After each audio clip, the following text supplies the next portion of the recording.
Quando o assunto é política econômica, a Suécia se destaca. De um lado, esquerdistas de todo mundo citam o país nórdico como exemplo de um Estado grande e assistencialista que funciona. E dado que vários fontes de dados, como o enorme banco de dados do FMI, mostram a Suécia é relativamente próspera, ao mesmo tempo que possui uma pesada carga tributária, o argumento parece ser plausível. De outro lado, liberais, embora críticos ao atual estado de bem-estar sueco, dizem que o primeiro país enriqueceu por meio do livre mercado e depois adotou um estado de bem-estar social abrangente. E após ter adotado esse modelo, seu crescimento econômico estancou. Esse ponto está em conflito direto com a visão da esquerda, que frequentemente chega a afirmar que a Suécia é rica por causa de seu estado assistencialista, e não apesar dele. Tal afirmação só é um atentado à lógica econômica, a qual não combina com o sentimentalismo, como também, para piorar, nunca foi comprovada via fatos e evidências. A seguir, 5 fatos a serem apresentados sobre a Suécia. 1. A Suécia enriqueceu quando seu governo era pequeno. Até 1960, o tamanho do governo sueco, mensurado pelo volume de seus gastos em relação ao PIB, era menor até que o governo da Suíça. Veja esse quadro que mostra a evolução dos gastos do governo, elaborado pela revista The Economist. Toda a explosão dos gastos do governo suíço aconteceu entre as décadas de 1960 e 1980.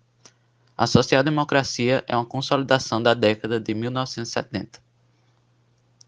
No século entre 1850 e 1950, a população dobrou e a renda real dos suíços duplicou. A mortalidade infantil caiu de 15% para 2% e a expectativa de vida aumentou extraordinários 28 anos. Em 1960, a Suécia já era a quarta nação mais rica do mundo. Não obstante a não existência de um Estado assistencialista ou de qualquer grande controle estatal sobre os setores da economia. Como em qualquer país, o impressionante estoque de capital da Suécia foi construído por empreendedores operando em um sistema de livre mercado.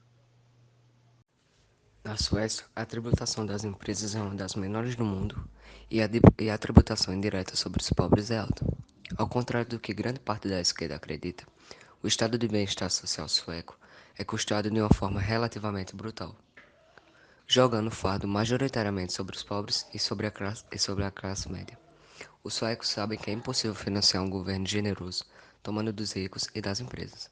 Há muito pouco deles, e a economia depende enormemente dos mesmos. Consequentemente, o governo da Suécia ofere grande parte de suas receitas por meio dos altamente regressivos impostos sobre o valor agregado, o ICMS deles. Há uma alíquota de 25%, que incide sobre cada bem ou serviço vendido. O único imposto que os ricos e pobres pagam o mesmo valor em coroas suecas. Por outro lado, a alíquota máxima de imposto de renda de uma pessoa jurídica é de apenas 22% na Suécia. Nos Estados Unidos é 30% e no Brasil chega a 34%. Mas, ao mesmo tempo em que o imposto sobre a renda decresceu, o imposto sobre o consumo aumentou na Suécia. Os ricos da Suécia usufruem de várias vantagens econômicas não oferecidas a seus compatriotas de classes mais baixas. A Suécia sempre concedeu deduções fiscais bastante generosas para custos de capital. As empresas suecas podem deduzir 50% de seus lucros para reinvesti-los no futuro, o que os torna uma reserva isenta de impostos. As regulamentações trabalhistas são modeladas para beneficiar as grandes empresas. Não há imposição de salário mínimo, por exemplo. 3. A Suécia contrabalança o Estado assistencialista implantando políticas extremamente pró-mercado em outras áreas da economia.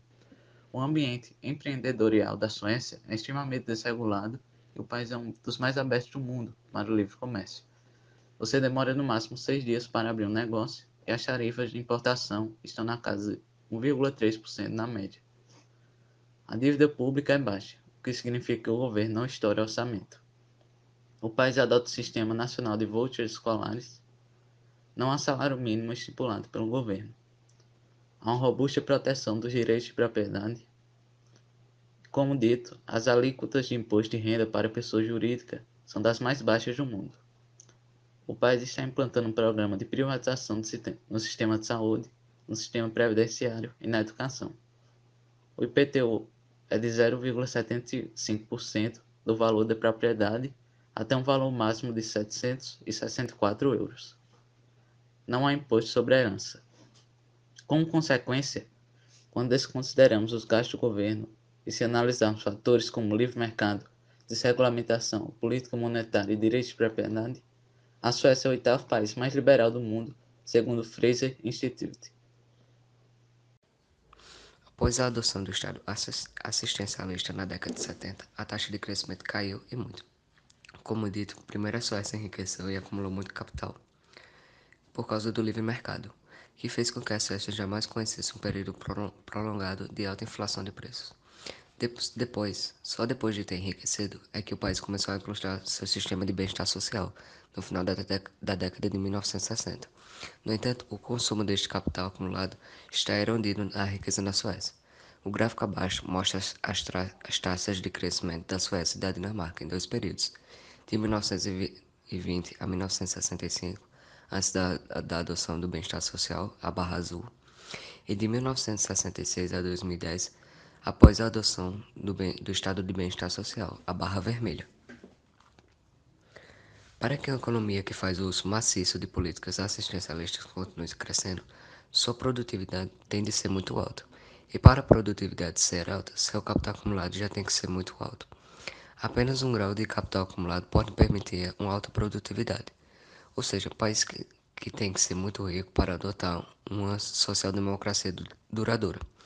Apenas um país que já enriqueceu e que já acumulou o capital necessário e que já alcançou a produtividade suficiente pode se dar ao luxo de adotar políticas abrangentes assistencialistas. Mas ainda assim, tais políticas cobram um preço. Por mais alta que seja sua produtividade, não dá para continuar crescendo como antes. Mas tudo é uma opção dos eleitores.